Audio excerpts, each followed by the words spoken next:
এখনকার ছোট্ট এই 5 টাকার ডেরি মিল্ক গুলো আগে এতটাই বড় ছিল যে আপনি দেখলে কেনাই বন্ধ করে দিবেন। আর আপনি কি জানেন পৃথিবীতে এমন একটি দামি বিল্ডিং রয়েছে যার একটার দাম দিয়ে 10টা ব্রুজ খলিফা বানানো যাবে? তবে কোন সেই বিল্ডিং, এটাই জানবেন আজকের এই ভিডিওতে। আর আপনারা তো অনেকেই চাঁদকে ডুবতে দেখেছেন, কিন্তু কখনো কি পৃথিবীকে ডুবতে দেখেছেন? এটাই জানবেন আজকের এই ভিডিওতে। আর এটা দেখলে আমি 100% গ্যারান্টি দিয়ে বলবো আপনারা অনেক লাকি হবেন। আর আপনারা কি জানেন একটি আইফোন বানাতে কত টাকা খরচ হয় আর কি কি লাগে একটি আইফোন বানাতে? এটাও জানবেন আজকের এই ভিডিওতে। আর বন্ধুরা, কি হবে তুমি যদি সময়কে থামাতে পারো? তুমি কি অনেক বড় বড় ব্যাংক ডাকাতি করতে পারবা? তুমি কি অনেক বড় বড় এক্সামে চিটিং করতে পারবা?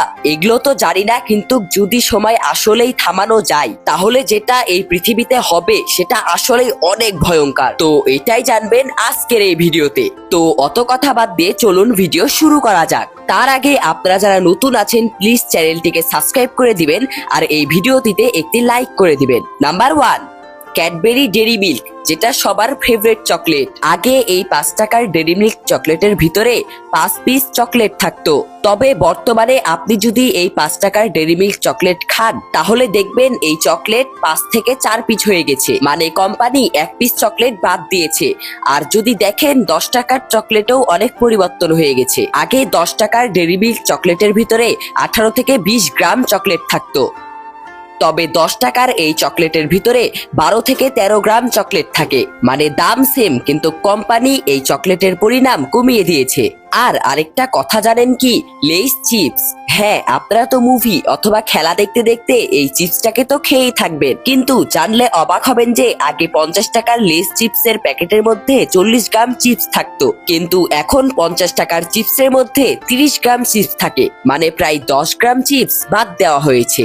নাম্বার 2, আর আপনারা তো অনেকেই চাঁদকে ডুবতে দেখেছেন, কিন্তু কখনো কি পৃথিবীকে ডুবতে দেখেছেন? আজকে এই ভিডিও থেকে দেখতে পাবেন। আর এখন এটা যারা দেখবেন তারা অনেক ভাগ্যবান। দেখো, এই ভিডিওকে আর্টেমিস 2 অ্যাস্ট্রোনট রেড উইটসম্যান ক্যাপচার করেছে। মানে পৃথিবী থেকে যেই সূর্যকে ডুবতে দেখো, এটা থেকে পুরা হিউম্যান হিস্ট্রির মধ্যে এটা প্রথমবার হয়েছে যে আমরা মানুষ চাঁদের উপরে থেকে আমাদের পৃথিবীকে ডুবতে দেখছি। আর এর থেকেও ইন্টারেস্টিং কথা হলো এই ভিডিওকে কোনো দামি ক্যামেরা দিয়ে শুট করা হয়নি, শুধুমাত্র একটি আইফোন দিয়ে শুট করা হয়েছে। হ্যাঁ, যেটি আপনার আমার কাছে আছে। মানে একবার ভাবো, একসময় মানুষরা আগুনটাও জ্বালাতে পারতো না, আর আজ ওই মানুষ এতটা বুদ্ধিমান হয়েছে, আজ ওই মানুষ চাঁদের উপরে গিয়ে সিম্পল একটি মোবাইল দিয়ে নিজেরই আর্থের ভিডিও বানাচ্ছে।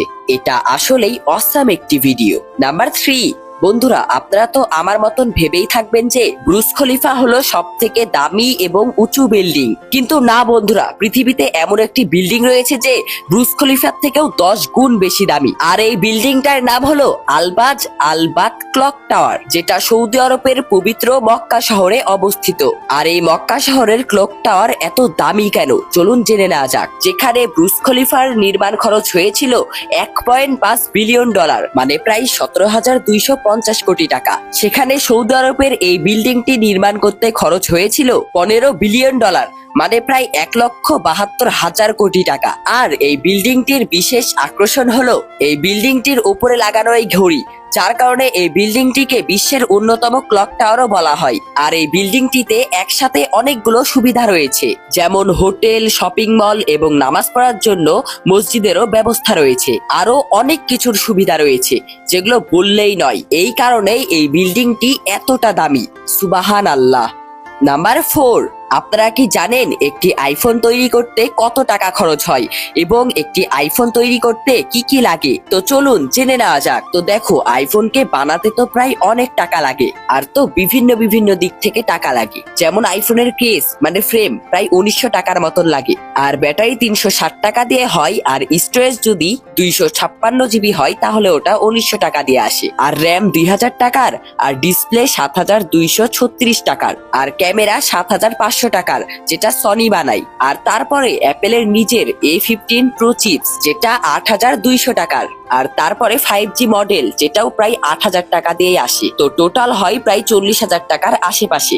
আর এই আইফোন বিক্রি হয় 1.5 লাখ টাকা দিয়ে। এখন আপনারা অনেকেই ভাবতে পারেন যে আমরা তো আইফোন কিনে তাহলে ঠকে যাই, কিন্তু এটা একেবারেই ভুল। আপনারা আইফোন কিনে কখনোই ঠগেন না, কারণ কি এটা তো শুধুমাত্র পার্টসের কথা হলো, কারণ এরপরেও আরো অনেকগুলো জিনিসের উপরে টাকা খরচ হয়। কারণ কি একটা আইফোন বিক্রি করলে প্রায় প্রফিট হয় 30 থেকে 40%, যেটা তাও অনেক বেশি অন্যান্য ফোনের কম্পারিজনে। আর এই ফোনে অনেক ভালো ভালো ফিউচার থাকে, যার কারণে এই ফোনকে বিশ্বের 1 নাম্বার ফোন বলেও মানা হয়। নাম্বার 5।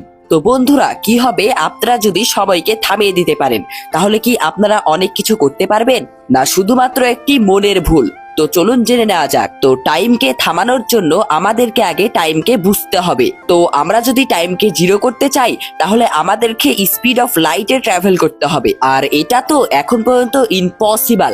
আর আপনি যদি ফিজিক্সের রুলসকে ভেঙে টাইমকে স্টপ করেন, তাহলে এটা তো হতেই পারে না। তাও আমরা মেনে নিলাম আমাদের কাছে এমন একটি ডিভাইস আছে যেটা দিয়ে টাইমকে থামানো যাবে। তো যখনই আমরা ওইটা দিয়ে টাইমকে থামাবো, তখন আমরা না দেখতে পারবো না শুনতে পারবো, আর তো নিঃশ্বাস নিতে পারবো না। কারণ কি আমাদের চোখে আসা যতগুলো লাইট পার্টিকেলস থাকবে সব থেমে যাবে, আর আমাদের কানে আসা যতগুলো সাউন্ড থাকবে ওগুলো সব থেমে যাবে। মানে ধরতে গেলে সব থেমে যাবে, যার ফলে নিঃশ্বাস নেওয়া যাবে না। এই কারণেই এগুলো সব মুভিতেই মানায়, রিয়েল লাইফে মোটেও পসিবল না। আশা করি আপনারা বুঝতে পেরেছেন।